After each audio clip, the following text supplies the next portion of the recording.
Most of the founding fathers of our constitution are so reverend as Ambedkar, if not more. Most of the founding fathers of our constitution, that is the subject. Then we have the verb are. So founding fathers, verb are is perfect. Tappilla. So reverend as Ambedkar. Reverend means respected, respectful. So இங்கே நம்ம என்ன compare பண்ணுறோன்னா மற்ற founding fathers வந்து அம்பேத்கர் மாதிரி அவங்களும் வந்து reverend தான் அப்படின்னு நம்ம கம்பேர் பண்ணுறோம். So when we compare we have to use as and as, not so as. So as வந்து எப்பயுமே வந்து நெகட்டிவில் தான் யூஸ் பண்ணுவோம். பாசிட்டிவாக நம்ம ஒரு ஸ்டேட்மெண்ட் சொல்லும் பொழுது we have to use as here. So இங்கே ஏற்கனவே ஆஸ் இருக்குது. This is the answer. As reverend as. Remember this point. I don't know if any of the members of the society is conspiring against the chairman or not. I don't know if any of the members of the society is conspiring. Any is correct. Verb correct. But என்னன்னா லாஸ்ட்ல or not அப்படின்னு முடிச்சிருக்கு. நிறைய இடத்துல நம்ம ifம் வெதரும் இன்டர்சேஞ்சபிளாக use பண்ணிக்கலாம் ஒரே மீனிங்கில். If you like it, whether you like it. I don't know if you like it. I don't know whether you like it. ரெண்டுமே correct. But வந்து ஆர் நாட் அப்படின்னு வந்துட்டா, ஆர் நாட் அப்படின்னு வந்துட்டா நம்ம இஃப் யூஸ் பண்ண முடியாது. we have to use only whether in that case. Okay. So whether and if நிறைய இடங்களில் இன்டர்சேஞ்சபிளாக யூஸ் பண்ணிக்கலாம். ஆர் நாட் அப்படின்னு வந்துருச்சுன்னா நம்ம என்ன யூஸ் பண்ணணும்? வெதர் தான் யூஸ் பண்ணணும். So whether any of the members is the correct answer. This is the same dog which bit her while she was going to the hospital. Bit. எதோடைய past tense bit, bite உடைய past tense வந்து bit. Third form என்னது? bitten. இது ஒரு irregular verb. இந்த நாய் தான் அவளை கடிச்சிச்சு அப்படின்னு சொல்லியிருக்கு ஹாஸ்பிட்டலுக்கு போயிட்டு இருந்தப்போ. இதில் என்ன தப்பு இருக்குன்னா நமக்கு மீனிங் வந்து கிளியராக புரிஞ்சிருச்சு. ஆனால் நம்ம எப்பயாவது ஸ்பெசிஃபிக்காக சொன்னோம்னா இந்த நாய் தான், இந்த பையன்தான், இந்த வீடு தான் அப்படின்னு நம்ம ஸ்பெசிஃபிக்காக சொல்லும் பொழுது அதை ஜாயின் பண்ணக்கூடிய கன்ஜங்ஷன் வந்து விச் யூஸ் பண்ணக்கூடாது. விச் எப்போ விச் யூஸ் பண்ணாமல் என்ன யூஸ் பண்ணணும்? We have to use only that. அப்போ விச் எப்போ யூஸ் பண்ணலாம்? விச்சுக்கும் தேட்டுக்கும் ஒரே மீனிங் தானே வருது. எப்போ விச் யூஸ் பண்ணலாம் அப்படின்னா இது கூட ஏதாவது நம்ம எக்ஸ்ட்ரா இன்ஃபர்மேஷன் ஆட் பண்ணுறதா இருந்தால் நம்ம ஒரு கமா போட்டுட்டு விச்சுன்னு போட்டு நம்ம சென்டென்ஸ் எழுதலாம். பட் நம்ம இங்கே வந்து எக்ஸ்ட்ரா இன்ஃபர்மேஷன் கொடுக்கல. நம்ம என்ன சொல்கிறோன்னா ஒரு ஸ்பெசிஃபிக் டாகை பற்றி சொல்கிறோம். இந்த நாய் தான் கடிச்சிச்சின்னு சொல்கிறோமே ஒழிய எக்ஸ்ட்ரா இன்ஃபர்மேஷன் எதுவும் இதில் இல்லை. அதனால விச்சுக்கு பதிலாக we have to use only that. This is not such a big problem which cannot be solved with some efforts. Which cannot be solved. இது ஒன்றும் அவ்வளோ பெரிய பிரச்சனை இல்லை, முயற்சி பண்ணினா சால்வ் பண்ணிடலாம் அப்படின்னு இருக்குது. இதில் என்ன கிராமர் ரூல் இன்வால்வ் ஆகிருக்கு, என்ன தப்பு இருக்குதுன்னு நம்ம இப்போ பார்க்கணும். such a big problem அப்படின்னு கொடுத்துருக்காங்களா? such அப்படிங்கிற வேர்டு வந்து ரெண்டு விதமாக இங்கிலீஷில் யூஸ் பண்ணலாம். ஒன்று வந்து ப்ரொனவுனாக யூஸ் பண்ணுறது. ப்ரொனவுனாக யூஸ் பண்ணும்போது என்ன விஷயம் கவனிக்கணும்னா அந்த சச் பக்கத்தில் எந்த ஒரு வேர்டும் வரக்கூடாது. டேட் மட்டும் வரலாம். சச் பக்கத்தில் இப்போ இங்கே எழுதியிருக்க மாதிரி ப்ராப்ளம் அப்படிங்கிற நவுன் வரக்கூடாது. அப்படி வந்துச்சுன்னா அந்த சச் என்னவா மாறிடும்? அட்ஜெக்டிவாக மாறிடும். ஸோ சச்சு தனியாக வந்தால் அதோடைய வேலை வந்து ப்ரொனவுன். சச் வந்து எது கூட நவுன் கூட வந்துச்சுன்னா சச் பீப்புள், சச் ஸ்டூடெண்ட்ஸ் அந்த மாதிரி வந்துட்டால் அது என்னவா மாறிடுதுன்னா அட்ஜெக்டிவாக மாறிடுது. சரி, அட்ஜெக்டிவாக மாறிட்டால் என்ன பண்ணணும் அப்படின்னா சச் அ பிக் ப்ராப்ளம் அப்படின்னு சொல்லும் பொழுது இங்கே என்ன யூஸ் பண்ணக்கூடாதுன்னா கனெக்டர் விச் யூஸ் பண்ணக்கூடாது. சச் ப்ராப்ளம், சச் பீப்புளெலாம் வந்துட்டால் we have to use as cannot be. இப்போ சப்போஸ் இங்கே பிக் ப்ராப்ளம்லாம் வரலன்னா அந்த விச் என்னவா மாறிடும்னா தேட்டாக மாறிடும். அதுவும் தப்பாகிடும். பட் நம்மளுக்கு இங்கே சச் அ பிக் ப்ராப்ளம்னு கொடுத்துருக்கதால அந்த விச்சை நம்ம என்ன எதால் ரீப்ளேஸ் பண்ணுறோம்? ஆஸால் ரீப்ளேஸ் பண்ணுறோம். As he is a perfectionist, so he always insists on regular practice. So அவர் வந்து as he is a perfectionist என்ன அர்த்தம்னா அவர் வந்து ஒரு பெர்ஃபெக்ஷனிஸ்டாக இருக்கதால. இந்த ஆஸ் அப்படிங்கிற வேர்டுக்கு இங்கிலீஷில் ரெண்டு மீனிங் இருக்குது. ஒன்று வந்து மாதிரின்னு அர்த்தம். அதோடைய மீனிங் என்ன? லைக். இன்னொரு மீனிங் என்னன்னு கேட்டிங்கன்னா அதனால், சின்ஸ்னு அர்த்தம். இங்கே வந்து நமக்கு சின்ஸ்ன்ற அர்த்தத்தில் இங்கே யூஸ் பண்ணியிருக்கோம். As he is a perfectionist, அவர் வந்து ஒரு பெர்ஃபெக்ஷனிஸ்டாக இருப்பதால் so he always insists. திருப்பி எதுக்கு நம்ம so யூஸ் பண்ணணும்? இப்போ நம்ம இந்த சென்டென்ஸை ஆஸ்ல ஆரம்பிக்காமல் he is a perfectionist அப்படின்னு நிறுத்திட்டோம், ஃபுல் ஸ்டாப். அதுக்கப்புறம் என்ன பண்ணலாம்? ஸோ he always, அதனால அவர் எப்பயுமே வந்து இன்சிஸ்ட் பண்ணுவார், வலியுறுத்துவார், ரெகுலராக ப்ராக்டிஸ் பண்ணணுன்றது கரெக்டாக இருக்கும். பட் நம்ம சென்டென்ஸை கம்ப்ளீட் பண்ணலை, சென்டென்ஸ் இது வரைக்கும் வருது. அப்போ இங்கே ஏற்கனவே நம்ம ஆஸ்ன்ற அர்த்தத்தில் ஆரம்பிச்சிருக்கோம். ஆஸ் போடலாம் இந்த இடத்துல, சின்ஸ் போடலாம், பிகாஸ் எல்லாமே ஒரே மீனிங் தான். ஆனால் ஆஸ் வந்து கொடுத்து நம்ம ஏற்கனவே இதனாலேன்னு ஆரம்பிச்சதுனால திருப்பி அதனால் அப்படிங்கிற வேர்டு இங்கே ரிடண்டன்ட், அது தேவையில்லை, அது சூப்பர்ஃப்ளூவஸ் அப்படின்னு சொல்லுவோம். அதாவது அந்த வேர்டு வந்து தேவையில்லை, அதை ரிமூவ் பண்ணணும். அந்த மாதிரி கொஸ்டின்ஸும் எக்ஸாம்பிளாக கொடுப்பாங்க. ஒன்று வந்து கொடுத்துருக்க வேர்டே தப்பாக இருக்கும், அது ஒரு விதமான எரர். இன்னொரு எரர் என்னன்னு பார்த்தீங்கன்னா ஒரு வேர்டை வந்து ரிடண்டன்ட், அதாவது அந்த வேர்டே தேவையில்லை, அது இல்லாமல் இருந்தால் தான் அந்த மீனிங் கரெக்டாக இருக்கும், அது ஒரு விதமான எரர். ஒரு தேர்ட் டைப் ஆஃப் எரர் இருக்குது, அதுதான் ரொம்ப கஷ்டம். அது என்ன எரர்னு கேட்டிங்கன்னா ஒரு வேர்டு கொடுக்க வேண்டிய இடத்துல கொடுக்காமல் விட்டுருவாங்க. பட் நம்ம அதை வாசிக்கும் போது நமக்கு கண்ணில் படாது, ஏன்னா நமக்கு அந்த வேர்டு இல்லாமல் கூட அந்த மீனிங் வந்து நமக்கு கரெக்டாக புரிஞ்சிடுறதால அந்த மாதிரியான எரர்ஸ் வந்து ரொம்ப கஷ்டம். அந்த மாதிரி கொஸ்டின்ஸ் நீங்கள் நிறைய ப்ராக்டிஸ் பண்ணி வச்சுக்கணும். ஸோ இங்கே நம்ம எதை ரிமூவ் பண்ணுறோன்னா ஸோவை ரிமூவ் பண்ணிடுறோம். நெக்ஸ்ட் அட்ஜெக்டிவ்ஸில் சில கொஸ்டின்ஸ் பார்க்கலாம். Kolkata is farther from Alwar than Jaipur the capital of Rajasthan அப்படின்னு கொடுத்துருக்கு. கொல்கத்தா வந்து ஆழ்வாரை விட தூரமாக இருக்குது, ஜெய்ப்பூரை விட தூரமாக இருக்குது அப்படின்னு கொடுத்துருக்கு. அப்போ ஜெய்ப்பூர் வந்து க்ளோஸாக இருக்குது அப்படின்னு கொடுத்துருக்கு இல்லையா? இதில் என்ன எரர் இருக்குது அப்படின்னு பார்த்தா ஃபர்தர் அப்படின்ற வேர்டு இருக்குல்ல, அதுதான் தப்பு. என்ன தப்பு? ஃபர்தருடைய மீனிங் என்னென்னா ஃபர்தர்னா இன் அடிஷன் டு, அடிஷ்னலாக நம்ம ஏதாவது பண்ணுறோன்னா அதை நம்ம என்ன சொல்லுவோம்னா ஃபர்தர் அப்படின்னு சொல்கிறோம்.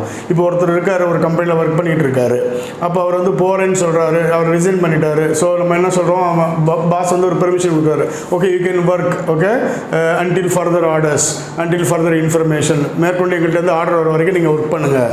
ஸோ ஃபர்தர் அப்படிங்கிறது வந்து இன் அடிஷன் டு சம்திங். ஆனால் இங்கே வந்து நம்ம சொல்லியிருக்கிறது வந்து அடிஷன் டு இல்லை, தூரத்தை பற்றி நம்ம பேசுகிறோம். தூரத்தை பற்றி பேசும்பொழுது என்ன வேர்டை யூஸ் பண்ணணும்னா ஃபர்தருக்கு பதிலாக we have to use father. Okay, so further, this is father. Ramesh is smarter enough to get selected for the post without any recommendations. What is the error in this question? Ramesh is smarter enough அப்படின்னு கொடுத்துருக்கு. இங்கே என்ன adjective? Smart. என்ன ஃபார்மில் கொடுத்துருக்கு? இஆரில் ஸ்மார்ட்டர்னு கொடுத்துருக்கு. ரமேஷை நம்ம இங்கே யாருக்கூடையுமே கம்பேர் பண்ணலை, நம்ம யாருக்கூடையும் கம்பேர் பண்ணும் போது ஸ்மார்ட்டருங்கிற வேர்டு தேவையில்லை. அப்போ நம்ம இங்கே என்ன எழுதினா போதும்னா smart enough. He said Priyanka is the most unique singer of our college. அவர் சொன்னார் பிரியங்கா தான் எங்கள் காலேஜ்லேயே ரொம்ப யூனிக்கான சிங்கர் அப்படின்னு சொல்லிட்டு. ஸோ இதில் என்ன எரர் அப்படின்னு பார்த்தீங்கன்னா யூனிக்ன்ற வேர்டு இருக்கு இல்லையா, அதோடைய மீனிங் என்னென்னா சம்திங் தட் ஸ்டாண்ட்ஸ் அவுட். இப்போ ஒருத்தவங்க எல்லாத்தையும் விட சிறப்பாக இருக்காங்க, ஒரு விஷயம் எல்லாத்தையும் விட சிறப்பாக இருக்குன்னா அதை தான் நம்ம என்ன சொல்லுவோம்னா யூனிக் அப்படின்னு சொல்லுவோம். இந்த யூனிக்ங்கிற அட்ஜெக்டிவ் வந்து அன்கிரேடபிள் அட்ஜெக்டிவ்னு சொல்லுவோம். அன்கிரேடபிள் அட்ஜெக்டிவ் அப்படின்னு சொல்லுவோம். அன்கிரேடபிள்னா என்ன அப்படின்னு கேட்டால் அந்த அட்ஜெக்டிவை வந்து ஒரு கம்பேரேட்டிவ் ஃபார்ம்லேயோ சூப்பரேட்டிவ் ஃபார்ம்லேயோ நம்ம யூஸ் பண்ண முடியாது. இப்போ லாஜிக்கலாக திங்க் பண்ணி பார்த்தீங்கன்னா உங்களுக்கு தெரியும், யூனிக்னா மற்றதை விட சிறந்ததுன்னு சொல்லும்போது அதை எப்படி இன்னொரு இது கூட கம்பேர் பண்ண முடியும்? நம்ம இப்போ ஏ வந்து யூனிக் அப்படின்னு வச்சுக்கிட்டா பியும் யூனிக்காக இருக்கலாம், அது வேறு விஷயம். ஆனால் ஏயை விட பி ரொம்ப யூனிக் அப்படின்னு நம்ம சொல்ல முடியாது, ஏன்னா ரெண்டுமே யூனிக்கில் இருக்கிறதுனால அதை நம்ம கம்பேர் பண்ண முடியாது. அப்போ அந்த வேர்டு இருக்கு இல்லையா, அது வந்து அன்கிரேடபிள் அட்ஜெக்டிவாக இருக்கிறதால இந்த மோஸ்ட்ன்ற வேர்டை நம்ம அதுலேருந்து என்ன பண்ணணும்னா ரிமூவ் பண்ணிடணும். இது யூனிக்கு மட்டும் இல்லை, இன்னும் சில அட்ஜெக்டிவ்ஸ் இருக்குது. ஒரு எக்ஸாம்பிள் சொல்லணும்னா டெட் அப்படின்ற ஒரு அட்ஜெக்டிவ் எடுத்துக்கோங்க. டெட், இப்போ ஒருத்தர் வந்து இறந்து போயிட்டார், இன்னொருத்தர் இன்னொரு இடத்துல இறந்து போயிட்டாருன்னு வச்சுக்கோங்க. ரெண்டு பேருமே இறந்து போயிட்டாங்க இல்லையா, both are dead, both are dead. இந்த ரெண்டு பேரும் இறந்து போயிருக்கக்கூடிய அந்த ஸ்டேட், அந்த அட்ஜெக்டிவை நம்ம எப்படி கம்பேர் பண்ண முடியும்? இவரை விட இவர் அதிகமாக இறந்துருக்காரு, he is more dead than that person அப்படின்னு எப்படி சொல்ல முடியும்? இறப்புன்னு வந்துட்டால் அதில் எந்த விதமான மாறுபாடும் இல்லை, அந்த ஸ்டேட் ரெண்டு பேருக்குமே ஈக்குவல் இல்லையா. அப்போ நம்ம அந்த வேர்டை வந்து எப்படி யூஸ் பண்ண முடியாது? மோர் டெட்னோ மோஸ்ட் டெட்னோ யூஸ் பண்ண முடியாது. அதோடைய ஆப்போசிட் என்ன? Alive, A L I V alive. Alive எடுத்துக்கோங்க. இப்போ ஒருத்தர் வந்து 2 பேர் அடிபட்டிருக்காங்கன்னா 2 பேருமே உயிரோடு இருக்காங்க ஆக்சிடெண்ட்டில், ஒன்றும் ஆயிடல அவங்களுக்கு. அப்போ என்ன சொல்லணும்னா போத் ஆர் அலைவ் அப்படி தான் சொல்லணும். இதில் வந்து ஒருத்தரை விட இன்னொருத்தர் ரொம்ப அலைவாக இருக்கார் அப்படிலாம் சொல்ல முடியாது. கண்டிஷன் வேணால் கிரிட்டிக்கலாக இருக்கலாமே ஒழிய உயிரோடு இருக்காங்கன்ற விஷயத்தில் வந்து அலைவுங்கிற விஷயத்தில் வந்து வேறுபாடு பார்க்க முடியாது. இவர் கொஞ்சம் உயிரோடு இருக்கார், அவர் ரொம்ப உயிரோடு இருக்காருன்னு நம்ம சொல்ல முடியாது இல்லையா. இந்த லாஜிக் தான் இந்த யூனிக்ன்ற வேர்டில் யூஸ் ஆகிருக்கு. இது மாதிரி நிறைய அட்ஜெக்டிவ்ஸ், சில அட்ஜெக்டிவ்ஸ் இருக்குது, அதெல்லாம் அன்கிரேடபிள் அப்படின்னு நம்ம சொல்லுவோம். இன்னொரு எக்ஸாம்பிள் சொல்லணும்னா ஸ்டேஷ்னரின்ற வேர்டு இருக்கு இல்லையா, ஏஆர்ஒய் ஸ்டேஷ்னரி, இஆர்ஒய் இல்லை, ஏஆர்ஒய் ஸ்டேஷ்னரி. ஸ்டேஷனரினா என்ன அப்படின்னா something that is not moving, ஒரே இடத்துல அப்படி இருக்குது, மூவ் ஆகாமல், அப்போ தான் அதை நம்ம ஸ்டேஷனரின்னு சொல்லுவோம். இப்போ எக்ஸ்னு ஒன்று இருக்குது, ஒய்ன்னு ஒன்று இருக்குது. எக்ஸும் ஸ்டேஷனரி, ஒய்யும் ஸ்டேஷனரினா ரெண்டுமே மூவ் ஆகாது. ரெண்டும் எப்படி கம்பேர் பண்ண முடியும்? X is more stationary than Y அப்படின்னு நம்ம சொல்ல முடியாது. அப்படி சொன்னால் எப்படி சொல்கிறீங்கன்னு கேட்டால், இல்லை எக்ஸ் கொஞ்சம் ஒய் வந்து கொஞ்சம் மூவ் ஆகுது, அதனால எக்ஸ் இஸ் மோர் ஸ்டேஷனரி. அப்போ ஒய் வந்து ஸ்டேஷனரியே இல்லைன்னு ஆகிடுது. அதனால அந்த கம்பேரிசனே இல்லாஜிக்கலாக ஆகிடும். ஸோ இந்த மாதிரி அட்ஜெக்டிவ்ஸ் வந்து என்ன சொல்லுவாங்கன்னா அன்கிரேடபிள்னு சொல்லுவாங்க. எக்ஸாம்பிள் இந்த மாதிரி ஏதாவது ஒரு அட்ஜெக்டிவை வந்து மோர் கூடயோ இல்லைனா மோஸ்ட் கூடயோ கொடுக்கறதுக்கு வாய்ப்பு இருக்கு. This shirt is comparatively better than that we saw in corner shop yesterday. இந்த ஷர்ட் வந்து கம்பேரிட்டிவ்லி பெட்டர். இதை நம்ம கேட்கும்போது கரெக்ட் மாதிரி தோணும். கம்பேரிட்டிவ்லி பெட்டர்னு சொல்லியிருக்காங்க, கம்பேர் பண்ணி பெட்டர்னு சொல்கிறாங்க அப்படின்னு நம்ம நினைப்போம். எப்போ நம்ம வந்து கம்பேரிட்டிவ்லின்ற வேர்டு யூஸ் பண்ணிடுறோமோ அதுக்கப்புறம் பெட்டருக்கு அங்கே இடம் இல்லை. பெட்டர் யூஸ் பண்ணக்கூடாது. ஒன்று இப்படி சொல்லலாம், this shirt is better than that we saw in corner shop அப்படி சொல்லலாம்.